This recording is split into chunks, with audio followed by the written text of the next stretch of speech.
भारत के तिरंगे का गौरवशाली इतिहास, एक रंग, एक कहानी, एक पहचान। क्या आप जानते हैं कि हमारे झंडे को बनाने के पीछे एक इंसान नहीं बल्कि एक आंदोलन था। दोस्तों, क्या आपने कभी सोचा है कि जिस तिरंगे को हम हर 15 अगस्त या 26 जनवरी को गर्व से लहराते हैं, उसकी कहानी कितनी गौरवशाली और प्रेरणादायक है। ये सिर्फ 3 रंगों का झंडा नहीं है, बल्कि भारत की आज़ादी की लड़ाई, बलिदान और एकता का प्रतीक है। आज हम आपको ले चलेंगे तिरंगे के उस ऐतिहासिक सफर पर जिसमें छिपा है भारत का गौरव, संघर्ष, सपनों का इतिहास। तो तैयार हैं आप? चलिए शुरू करते हैं। आइए जानते हैं तिरंगे का जन्म कैसा। भारत का राष्ट्रीय ध्वज, जिसे हम प्यार से तिरंगा कहते हैं, आज़ादी के संघर्ष का एक जीवित प्रतीक है। लेकिन तिरंगे की कहानी की शुरुआत 20वीं सदी की शुरुआत से शुरू हुई थी। सबसे पहला झंडा जो भारत का राष्ट्रीय ध्वज माना गया वो था 7 अगस्त 1906 को कोलकाता के पारसी बागान स्क्वायर पर, जो कि अब ग्रीन पार्क के नाम से जाना जाता है, में फहराया गया था। इसे स्वामी विवेकानंद की आयरिश शिष्या भगिनी निवेदिता ने डिजाइन किया। इस झंडे में 3 क्षैतिज पट्टियां थीं, सबसे ऊपर हरी, बीच में पीली और नीचे लाल रंग। हरी पट्टी पर 8 कमल के फूल थे, पीली पट्टी पर वंदे मातरम देवनागरी में लिखा था और लाल पट्टी पर सूरज और तारा था। ये झंडा स्वदेशी आंदोलन का प्रतीक था, जो ब्रिटिश सामानों के बहिष्कार का आह्वान करता था। लेकिन ये झंडा आधिकारिक झंडा नहीं था। ये सिर्फ आज़ादी की लड़ाई में एक शुरुआती कदम था, जो भारतीयों में देशभक्ति की भावना जगा रहा था। उस समय भारत को एक ऐसे ध्वज की जरूरत थी जो सभी समुदायों को एकजुट करती और ब्रिटिश शासन के खिलाफ एक मजबूत संदेश दे। 1907 में भारत के ध्वज ने विदेशी धरती पर अपनी पहचान बनाई। मैडम भीकाजी कामा, वीर सावरकर और श्यामजी कृष्ण ने जर्मनी के अंतर्राष्ट्रीय समाजवादी कांग्रेस में दूसरा झंडा फहराया। ये झंडा पहले झंडे से ही मिलता जुलता था और वंदे मातरम फिर से लिखा गया था। इसे बर्लिन कमेटी ध्वज के नाम से भी जाना गया। ये झंडा भारतीय क्रांतिकारियों की निडरता और आज़ादी के लिए उनके जज्बे को दर्शाता था। मैडम भीकाजी कामा ने इसे फहराकर दुनिया को बता दिया कि भारत अपनी स्वतंत्रता के लिए लड़ रहा है। लेकिन ये झंडा भी सभी समुदायों को पूरी तरीके से एकजुट नहीं कर पाया, क्योंकि इसमें धार्मिक प्रतीकों का प्रभाव था। अब बात करते हैं तीसरे झंडे की। 1917 में भारतीय स्वतंत्रता संग्राम ने एक नया मोड़ लिया। डॉक्टर एनी बेसेंट और लोकमान्य बाल गंगाधर तिलक ने होम रूल आंदोलन के दौरान तीसरा झंडा फहराया। इस झंडे में 5 लाल और 4 हरी क्षैतिज पट्टियां थी और इसमें सप्त ऋषियों को दर्शाने वाले 7 तारे भी थे और ऊपरी बाएं कोने पर यूनियन जैक था, जो उस समय ब्रिटिश शासन का प्रतीक था। साथ ही एक कोने में सफेद अर्धचांद और तारा भी था। ये झंडा उस समय के राजनीतिक माहौल को दर्शाता था, जब भारतीय स्वशासन की मांग कर रहे थे।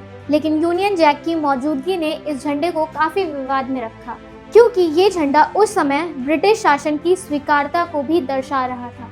इसी वजह से ये झंडा भी काफी लोकप्रिय नहीं रहा। अब आता है वो पल जब भारत को उसका असली तिरंगा मिला। 1916 में आंध्र प्रदेश के पेंगली वेंकैया ने एक ऐसा ध्वज की कल्पना की जो पूरे भारत को एकजुट करे। पेंगली वेंकैया एक स्वतंत्रता सेनानी भी थे और एक भूवैज्ञानिक भी थे, जिन्होंने लगभग 30 से ज्यादा देशों के झंडों का अध्ययन किया था।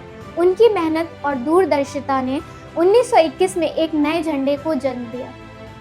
इस झंडे में 2 रंग थे, लाल रंग और हरा रंग। लाल रंग हिंदू समुदाय का प्रतीक था और हरा रंग मुसलमान समुदाय का।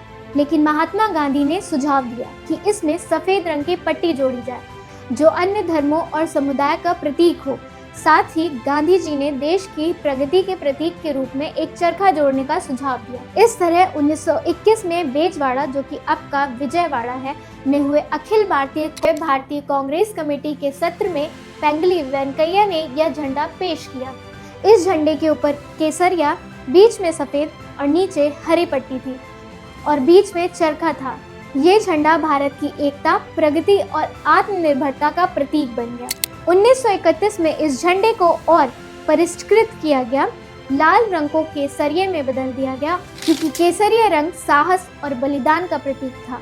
इस झंडे को 1931 के अधिवेशन में राष्ट्रीय झंडा घोषित कर दिया। जब भारत स्वतंत्र होने वाला था तो संविधान सभा में 22 जुलाई 1947 को वर्तमान तिरंगे को आधिकारिक तौर से अपनाया गया।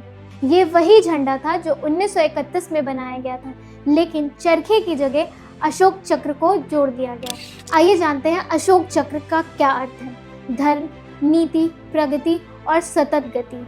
इस झंडे को डॉक्टर राजेंद्र प्रसाद की अध्यक्षता में पारित किया गया था। 1947 में जब भारत आज़ादी के करीब था, संविधान सभा ने तिरंगे को और रिफाइन करने के लिए एक फैसला लिया, जो कि 22 जुलाई 1947 को संविधान सभा की बैठक में वर्तमान तिरंगे को ही भारत के राष्ट्रीय ध्वज के रूप में आधिकारिक तौर पर अपनाया गया।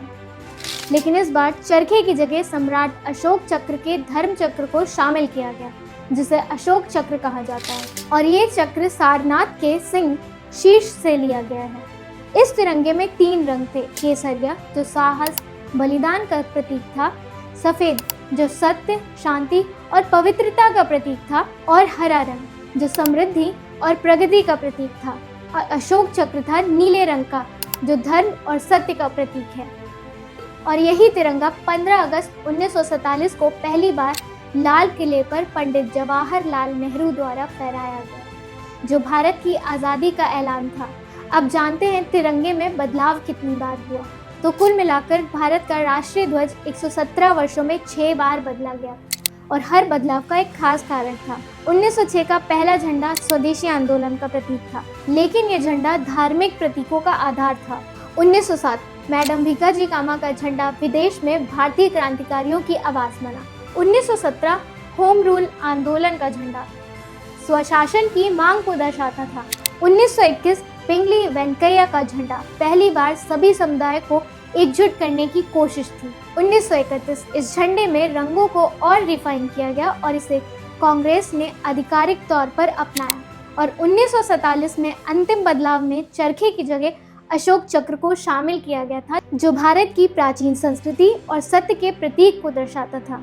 हर बदलाव का एक उद्देश्य था कि झंडा भारत की विविधता, एकता और स्वतंत्रता के सपने को बेहतर ढंग से दर्शाए।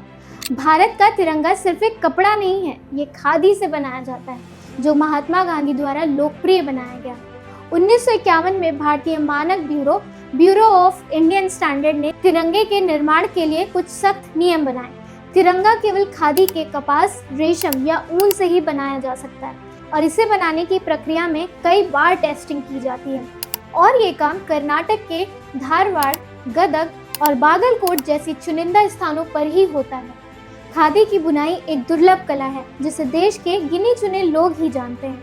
पहला तिरंगा जो 15 अगस्त 1947 को लाल किले पर फहराया गया था, राजस्थान के दौसा जिले के अलूदा गांव के बुनकर चौथमल ने बनाया था। ये झंडा खादी ग्रामोद्योग के तहत तैयार किया गया था और इसे बहुत सावधानी से बनाया गया था।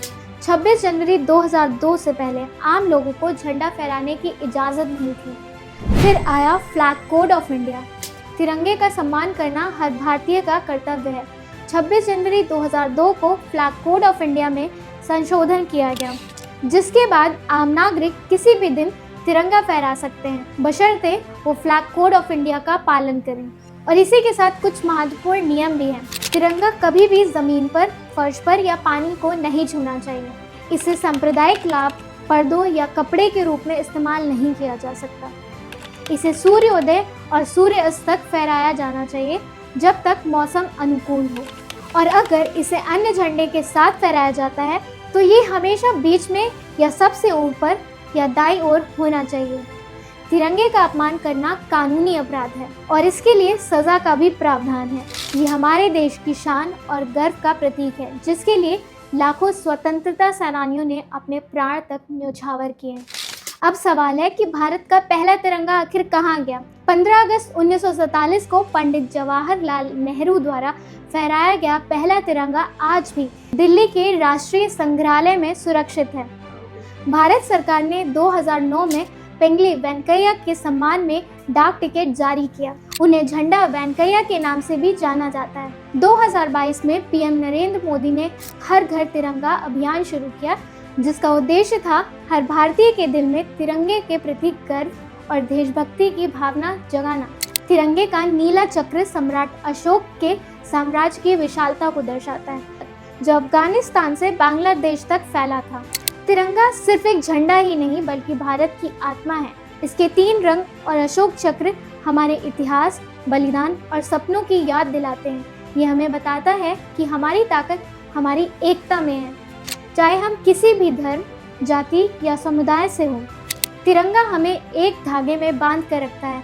हर बार जब हम तिरंगे को लहराते देखते हैं, हमारा सीना गर्व से चौड़ा हो जाता है। तो ये थी हमारे भारत की गौरवशाली कहानी, एक ऐसी कहानी जिसमें छिपा है भारत का संघर्ष, बलिदान और विजय। तिरंगा सिर्फ एक ध्वज नहीं बल्कि हमारी पहचान है, हमारा गर्व है, हमारी एकता का प्रतीक है। अपने घरों, ऑफिसों और सोशल मीडिया पर तिरंगे को गर्व से प्रदर्शित करें। आइए अपने बच्चों को तिरंगे की कहानी सुनाएं ताकि वो भी इसके महत्व को समझें और देशभक्ति की भावना को अपने दिल में संजोएं। तिरंगे के सम्मान में अपने देश के लिए कुछ करने का संकल्प करें। जय हिंद, जय भारत।